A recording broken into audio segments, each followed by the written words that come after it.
انہوں نے سب stake holders کو بلایا, ان سے گفتگو کی, آپ بھی وہاں موجود تھے. آپ کا کیا خیال تھا اس اجلاس کے بارے میں, اور کوئی آپ نے بھی ان کو مشورہ دیا وہاں؟ شکریہ جی. میں سمجھتا ہوں کہ جو جس پس منظر میں آئے تھے وہ ایک انسانی سانحہ تھا. کسی بھی بے گناہ کا قتل, چاہے وہ لسانی بنیادوں پہ ہو, مذہبی بنیادوں پہ ہو, نسلی بنیادوں پہ ہو, قابل مذمت ہے. بلوچستان میں یہ واقعہ جو ہوا راڑا شم میں, کلات میں, کولپور میں, یہ سارے قابل مذمت تھے.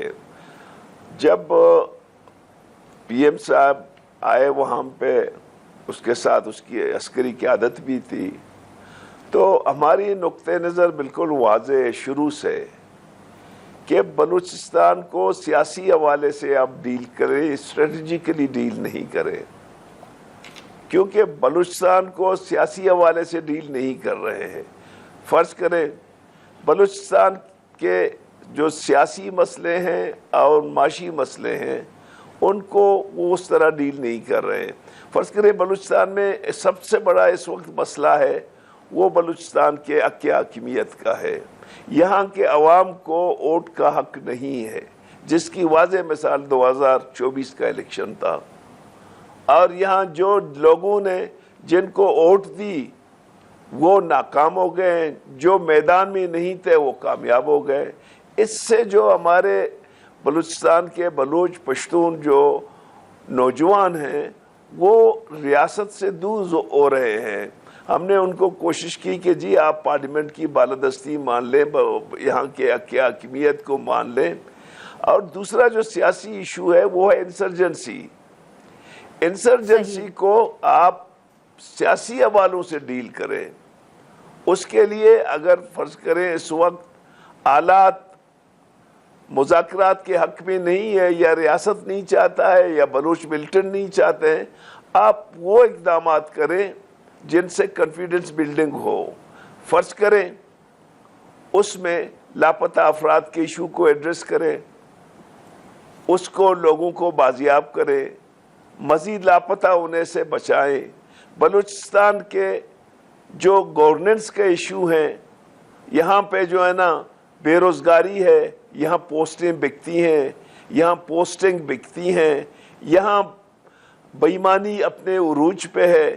تو یہ جو گورننس کا ایشو ہے, اس گورننس کے ایشو کو بلوچستان میں ہی ڈیل کریں. آپ اس کو اسلام آباد سے ڈیل نہیں کریں, بلکہ بلوچستان کے عوام پہ بھروسہ کریں جو آپ تک اسلام آباد نہیں کر رہا ہے.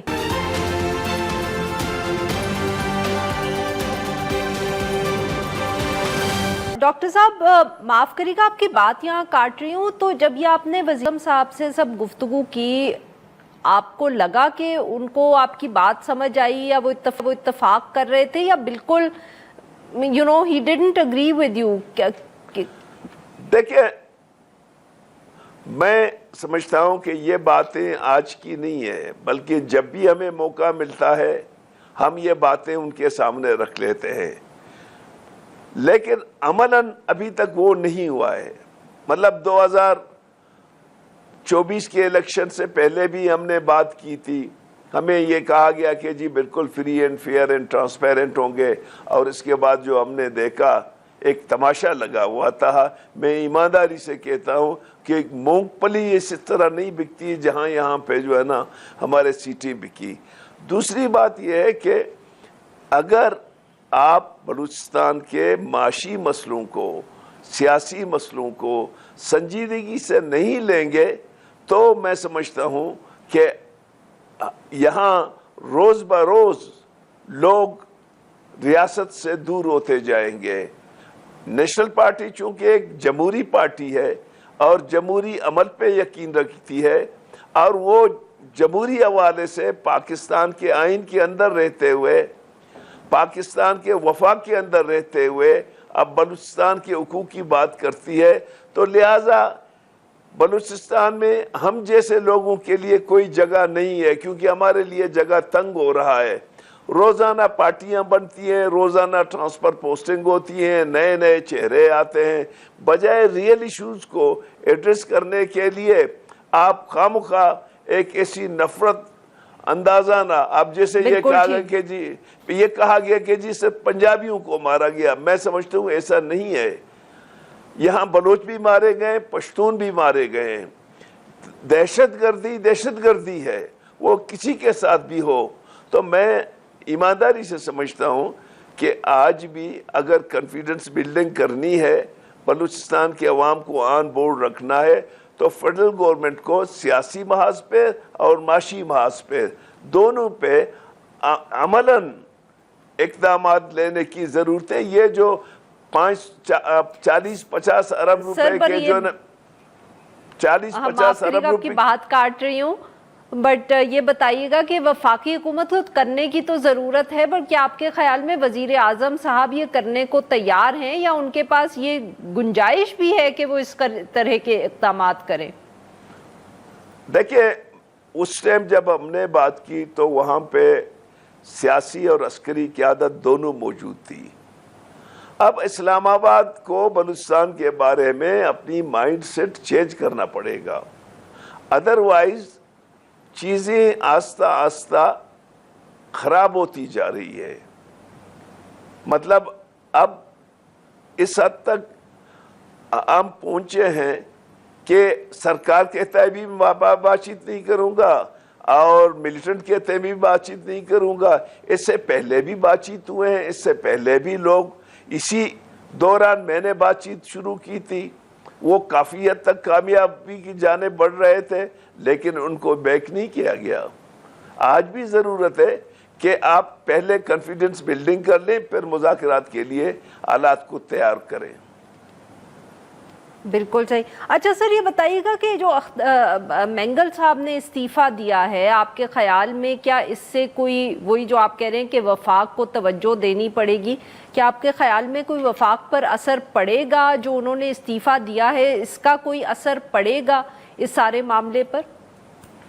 دیکھیں, میں سمجھتا ہوں کہ اختر مینگل صاحب نے جو استعفیٰ دیا ہے اس کی اپنی فیصلہ ہے یا پارٹی کا فیصلہ ہے, لیکن اس استعفیٰ سے ریاست پہ منفی اثر پڑیں گے, جمہوریت پہ منفی اثر پڑیں گے.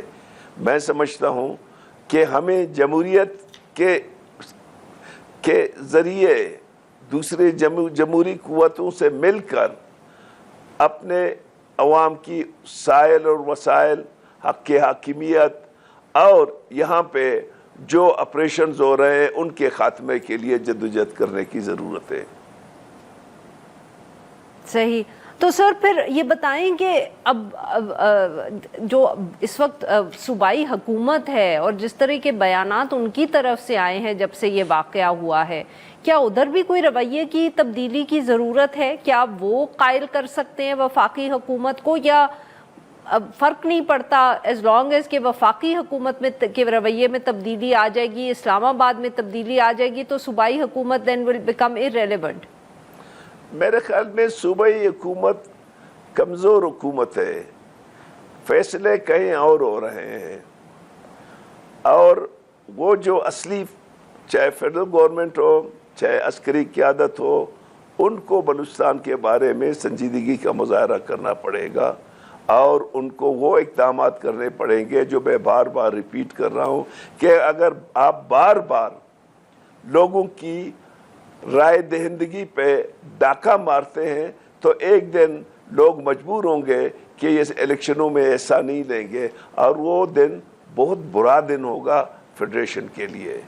میں آنیسٹلی آپ کو کہتا ہوں. سر اگر میں آپ سے یہ پوچھوں کہ کیا وہ دن آ نہیں گیا بلوچستان میں کہ لوگوں کا تو بھروسہ اٹھ گیا ہے الیکشن سے, ویسے ہی آپ کہہ رہے ہیں کہ ابھی بھی ہے؟ نہیں, 2024 کے الیکشنوں میں لوگوں نے بڑھ چڑھ کے حصہ لیا. سیاسی قوت پارٹیوں نے دن رات خواری کی, لیکن نتیجہ کیا نکلا؟ نتیجہ میں سر آپ کو کوئٹے کی بات کرتا ہوں. کوئٹے میں 9 سیٹوں میں سے ایک کے علاوہ جو کوئٹے کا ہے, باقی 8 امیدوار کوئٹے کے ہے ہی نہیں. تو یہ ایسی گمبھیر صورتحال میں اگر ہمارے جو حکمران ہیں ان لوگوں نے اپنے آپ کو مطلب ریئلائز نہیں کی، ریوزٹ نہیں کی، تو آہستہ آہستہ لوگ جو ہے نا، لوگ ووٹ دینے کے لیے نہیں آئیں گے اگر یہی رویہ رہے۔ سر آپ کو تو یہ کیسے آئی مین ہاؤ ڈو یو تھنک کہ یہ کمیونیکیٹ ہوگا؟ بیکاز جیسے آپ کہہ رہے ہیں کہ ابھی بھی گنجائش ہے، مگر اس کے لیے پالیسی میں لچک آنی پڑے گی، کوئی کانفیڈنس بلڈنگ میجرز ہونے پڑیں گے۔ سر کیا صرف مسنگ پیپل پہ کانفیڈنس بلڈنگ میجر کی ضرورت ہے یا کوئی اور بھی ہیں جو آپ سجیسٹ کر سکتے ہیں؟ میں نے جیسے آپ کو کہا کہ کانفیڈنس بلڈنگ نہ ایک دن میں ہوگی، یہ ایک پروسیس ہے۔ آپ بلوچستان کے مسنگ پرسن کو کانسنٹریٹ کریں، آپ بلوچستان کے جو نوجوانوں کی بے روزگاری ہے اس کو کنسنٹریٹ کریں، آپ بلوچستان میں گڈ گورننس کو کنسنٹریٹ کریں، آپ ڈیولپمنٹ میں ابھی آپ یقین کریں کہ ہمارے روڈوں پہ ہزاروں لوگ سال میں ہلاک ہوتے ہیں ایکسیڈنٹ کی وجہ سے۔